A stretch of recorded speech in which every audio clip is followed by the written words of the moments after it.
Hi guys, welcome back to my channel. So today I'm going to be doing this look right here. So I did ask if you wanted to see a Morphe palette or an Anastasia palette, and you did vote for Anastasia, so I'm using my Norvina palette and decided to go for the more purple shades because I think I've used the pink and the gold shades before but I haven't really touched the purple ones.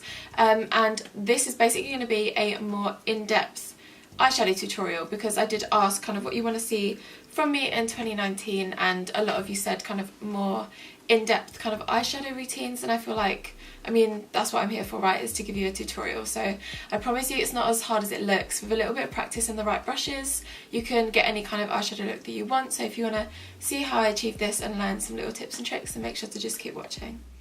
So since today is going to be more of like an in-depth eyeshadow tutorial, I already did my base. I'll leave all of the products that I used in the bottom bar below as per usual. And I just wanted to kind of spruce it up a little bit, make it a bit more dewy. So I'm using my Tarte Luminous Dewy Skin Mist, which is a dream if you haven't used it already. And then, like I said in the intro, we're going to be using the Norvina palette from Anastasia today. And look at this palette. Is it not a dream? It's a dream. So good.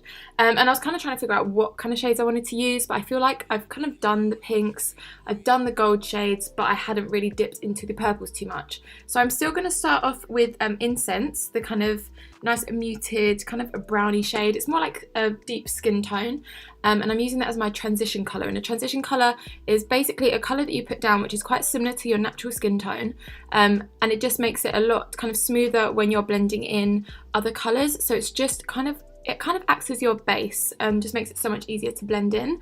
And I make sure to use a fluffy brush, and I hold it, if you notice, towards the end a little bit more, and that provides a lot more lighter pressure. And because it's quite a big fluffy brush, it disperses the product really evenly.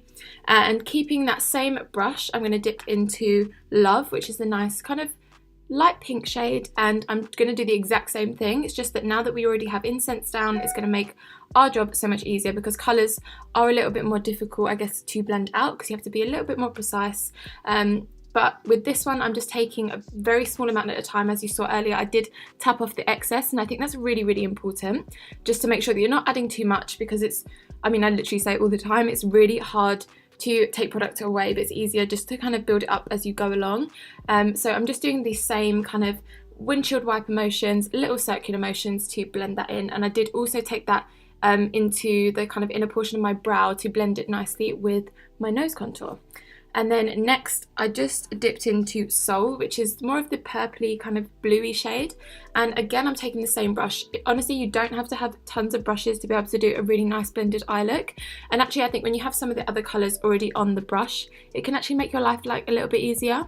And at the moment, I want to keep this nice and diffused because later on you'll see that I'll go in with a different brush with the same colour, but it makes the look so much different, if that makes sense. So this is just a really great chance to blend that Soul shade in with the nice pinky shade Love and the transition shade Incense. And as you can see, I really do take my time. I'm leaving it a little bit more in real time in this tutorial just so you can see how much blending actually goes into a look. And then now I'm just taking a bit of my Overachiever concealer from Huda Beauty, and this is actually her concealer brush, and it's the kind of small flat brush side. And I'm actually cutting the crease, and I do take my time with this. You really don't need to rush it, and if it's your first time, honestly, just take your sweet time. It's absolutely fine. And I like to just pat that on and make sure to try and make it quite precise. And what you can actually do is kind of put a little bit right near your lash line, look upwards, and it will show you where it is that you need to kind of drag that concealer up to. I have now done it so many times, I kind of know where it sits on my eyes, but as you practice, you'll get to know whereabouts it looks best on your eyes to kind of cut the crease. And it just provides a really nice muted kind of base to put your lid shade, and then your lid shade will pop so much more, especially if it's a brighter colour or like a shimmer shade. I really do recommend this, and I just feel like it just looks so much more precise and just dreamy. And then as you can see, I'm going back into that blending brush. This one is just from Iconic London, it's the Rose Gold collection, and I'm just blending into that cut crease because I don't take it all the way because I like to have a deeper outer corner, especially if I'm going to like wing it out a little bit. And now this is what I mean, I'm taking the same Soul shade, but I switched up the brush. I can't actually remember what this brush is, but I'll list them in the bottom bar below. It's basically a more dense kind of fluffy brush, and as you can see, it packs the colour on with a bit more pigmentation. So I'll pack a little bit of that on at a time, and I actually I just focus that right in the outer corner, and then as I blend up into the crease, I lighten the pressure. So when you want your pigment to really kind of stand out, you will use a bit more pressure, and then as you want to blend it, you lighten the pressure, and then go back to your original fluffy brush to help blend that out some more. There's honestly so much blending that goes on in this. And then for my lid shade, you can use whatever kind of flat brush that you want. Try and make sure that it's synthetic. I think it just works a little bit better, and you can always wet the brush as well. I didn't bother with this because these shades are quite nice and buildable anyway. And then I'm taking the shade Celestial, which is the gorgeous shimmery purple shade, and I pat this on. Whenever I use a shimmer lid shade, I pat. I can't stress to you enough how important it is just to like literally pat it and pack it on, and you'll get so much more pigmentation. And then as I get to kind of the edge where we cut the crease, I lightly swipe, just to make that a little bit more on the precise side, as you can see that I'm doing right here. But honestly, take your time, pack as much of that lid shade on as you want. If you do get any fallout, just immediately take a really light fluffy brush and super lightly just brush that away underneath the eyes. Or if you find that you do get a lot more fallout, just put a little bit of translucent powder underneath the eye, and then once you're done, you can wipe that away, and that will obviously wipe away the fallout as well. So here I'm just taking my sweet time, packing on the lid shade, and then I go back in again. There's a lot of back and forth I think with this look, just to make sure that soul shade is really nice and blended into the shimmer shade that we've just put down. And then just to blend those two shades even better, I'm taking a bit of Drama, which is a darker purple kind of aubergine shimmer shade, and this is a really nice shade to make sure that the really light Celestial shade and the darker soul shade blend quite nicely. I think this is a really good way, an easy way actually, of just making sure that everything looks even more seamlessly blended. And I just pop that literally right between that transition, as you can see right here. And again, I'm doing light packing motions and then a little bit of swiping as well. Mainly packing though, mainly packing. And then, oh my god, you're going to literally get sick of seeing this brush in this tutorial, but I constantly, and I mean constantly, go back to this blending brush because it is the best. And then I absolutely love this trick that I learned from Jaclyn Hill. And you take a little bit of your translucent powder, and then on your like damp sponge, you can kind of bake the sides of your eyeshadow, and it really cleans it up and makes it have that kind of winged out effect, which I think just makes your eyes look so much more kind of like almond shape, and it's just so beautiful. And then moving on to the lower lash line, I'm taking a very precise small pencil brush, and first taking the Soul shade and putting that really close to the lash line.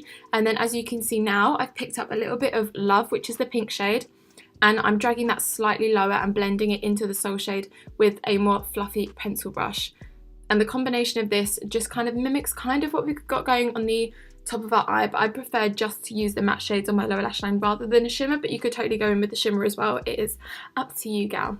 And I don't drag it too low, but I mean, you do you, drag it as much as you want. And then to really open up my eyes, I personally don't like to put dark shades in my waterline unless it's like maybe a copper or a light brown or something, just because it really closes off my eyes and just looks really strange. I don't know, some people put it off and it looks so good. For me, it doesn't at all. So I always put a nude. That was just the NYX nude eye pencil that I put on my lower lash line, and then lower waterline even. And then I'm tight lining now with this black kohl pencil from MAC. I think it's the shade Feline, and this is honestly life-changing. I know it's literally the most random little thing, and it looks so ugly when I do it on camera. Oh my god, it just looks uncomfortable, but I promise, or like once you get the hang of it, it's super easy, and it makes such a difference when you put your lashes on. So I'm gonna put some of this Tarte Lights Camera Lashes mascara. Oh my god, it's a bit of a tongue twister, isn't it? I absolutely love this mascara, one of my absolute favourites. It's just that Tarte is really hard to get hold of here in the UK, but if you can get hold of it, I highly recommend this mascara. So I'm popping on a fair amount of this on the top lashes, and then I'm going to go in with my Lily lashes in the style Miami, and I'm picking up these tweezers. I'm actually going to show you for once how I apply my lashes on camera. So I put the duo glue on and I wait for it to get tacky, which is a really important step. Make sure that it's nice and tacky so it's not going to move too much when you put it on. I first put it right in the center of my lid, and then as you can see, I will play around with each corner and make sure that they are kind of stuck down as close to the lash line as possible. And then at this point, I let it dry for a little bit and go back to the other eye, and I do the same step. So first I pop it, as you can see, I still have my eye open, so I'm just slot it right on top of my lashes, right in the middle, and then I will pop down the outer corner and then pop down the inner corner using those tweezers. If you want to use your fingers or any other method, you do you. I know there's some really good lash applicators out there. I do need to get hold of one myself, but for now tweezers work fine for me. And then I always make sure when it's dried properly to pinch those lashes together. So if you pinch them with your natural lashes, it just means it's going to look a little bit more seamless, a little bit more natural. Obviously, everyone's going to know these are not your natural lashes, but you know, you don't want to see where it starts and stops, if that makes sense. And then I'm just going to finish off the rest of my face for now. So I'm going to take this blush also from Tarte called Exposed, and it's so lovely. And what I really love about this blush is it's not too pigmented. I know it's crazy, who says they don't want pigmented, but when it comes to a blush, I'm very heavy-handed, so I really need something that I can build up rather than, you know, it's just like too much and then I look absolutely mental and have to try and wipe some away. So I absolutely love this shade, and it's a really nice light pink, so I thought it went quite well with this eye look as well. And then I'm going to go in with this is the Dreamer shade. It's a really light gold in the palette, and I'm going to put this in the inner corner of my eye. I feel like this is the most important step in my routine ever. Even if I don't have any eyeshadow on, I will always put a shimmer in the inner corner. I don't know what it is. I feel like it really brightens up your eyes, makes you look super awake, and I think it just finishes off a look. I'm just all about it. And then, sorry I didn't show you what I used here, but I actually used the Laura Geller Gilded Honey highlighter because it is my ultimate favourite. That and the Unreasy highlighter. Dreams. And then for my lip, I'm just taking, I think this is Soar Lip Pencil from MAC, which is again a nice pink shade, but it's more of a nudie pink shade. And I always line my lips without fail, even if I use a liquid lipstick, a normal lipstick, a lip gloss, whatever it is. Even if I'm not wearing anything else on my lips, I always wear lip liner. I absolutely love it. I do overdraw my lips just a tad because my natural lip line isn't that defined, so I just prefer to always use something, and I overdraw slightly, not too much because I don't want to be looking crazy. And then I just contour as well to make it look a little bit more pouty and also shade the outer corners as well. And then I'm going to go in with my favourite nude lipstick. This is the Genevieve lipstick with MAC. Oh my god, you guys, if you haven't tried this, it is my absolute favourite. So you can put it with a pink lip liner like this, and it creates the most gorgeous like light pink nudie shade, but then you can put it with a brown lip liner like Oak or Cork or something like that, and it just looks like the most gorgeous like brownie nude shade. It's like it honestly goes with like any lip liner you wear. It's just so good. And then to blend it with the lip liner, I just use my finger to blend it out, and then that's it. So this is the final look, you guys. I still sound like a man.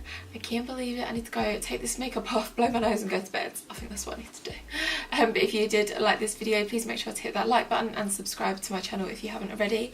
It means so much to me. I hope you have an amazing week, and I will see you guys in the next one. Bye.